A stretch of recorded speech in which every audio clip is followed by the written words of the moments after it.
ભાવનગરની વાત કરીએ તો ભાવનગરના મહુવામાં અવિરત વરસાદ વરસ્યો છે। વરસાદને કારણે વાતાવરણમાં ઠંડક પ્રસરી ગઈ છે।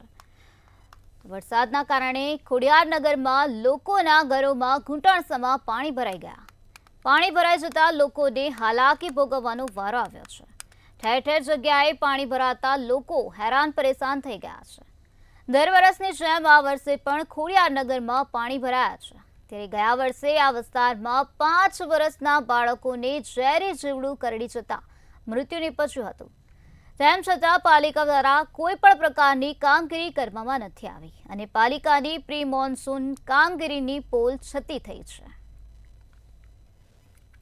અહીંયા 1000 થી 1500 માણસોનું રહેવાનું સ્થળાંતર છે અને જ્યારે વરસાદ આવે એટલે બધાના ઘરમાં પાણી પડી જાય અને ઘરી જાય પછી બધા તાળા મારીને જતા રહે છે। અમારા ચેરમેન શ્રીની દેખરેખ હોય એટલે કામગીરી કરે છે, પણ થોડો વરસાદ પડે એટલે આ બધાને રહેવા જમવાનું ખાવા પીવાનું બધી જ મુશ્કેલીઓ થાય છે।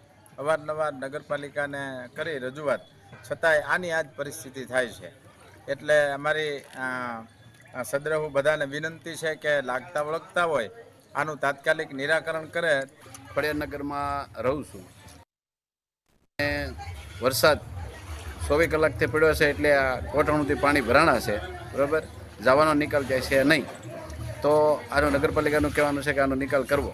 મારા ઘરમાં 3 દીધા પાણી ભર્યું છે, એમાં રાતથી વધારે પાણી છે। મારા ઘરમાં બધુંય પલળી ગયું। અમે છતાં ઘરે કોકના ઘરે ખાવા જઈએ છીએ। મારા ઘરે કાંઈ પાણીનો નિકાલ નથી થતો। અમારા ઘરે વરોવર આસપાસનો ઊભો રહે છે। ગટર ખોલી તો ગટરમાં પાછું પાણી ઉફાળા મારે ઉપર, તો પાણી ક્યાંથી જવાનું? વસ્તુ પલળી ગઈ તમારા ઘરમાં? અમારા ઘઉં, બાજરો, કપડાં, ફ્રીજ, બધું કબાટ બધું પલળી ગયું અમારા ઘરમાં। મહુવા શહેરની અંદર અવિરત વરસાદને લઈને જે ખોડિયારનગરની અંદર જે ઘૂંટણસમાં અને ગોઠણસમાં પાણી ભરાઈ ચૂક્યા હોય ત્યારે આપ દ્રશ્યોમાં જોઈ શકો છો કે અત્યારે જે ની પરિસ્થિતિ અત્યારે હાલ કફોડી જેવી હાલત જોવા મળી રહી છે। ત્યારે ચોક્કસ પ્રમાણે કહી શકાય કે ગયા વર્ષે પણ આની અંદર એક નાના બાળકને અહીંયા એક ઝેરી જીવડું અડી જતા તેનું મૃત્યુ થયું હતું।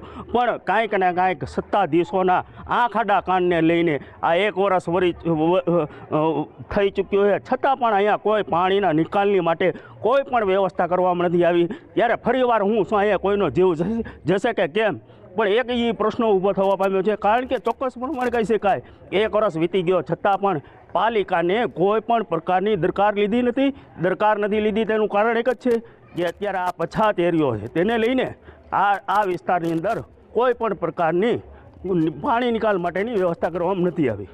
હર્ષદ દસાડિયા, મંતવ્ય ન્યૂઝ, મહુવા।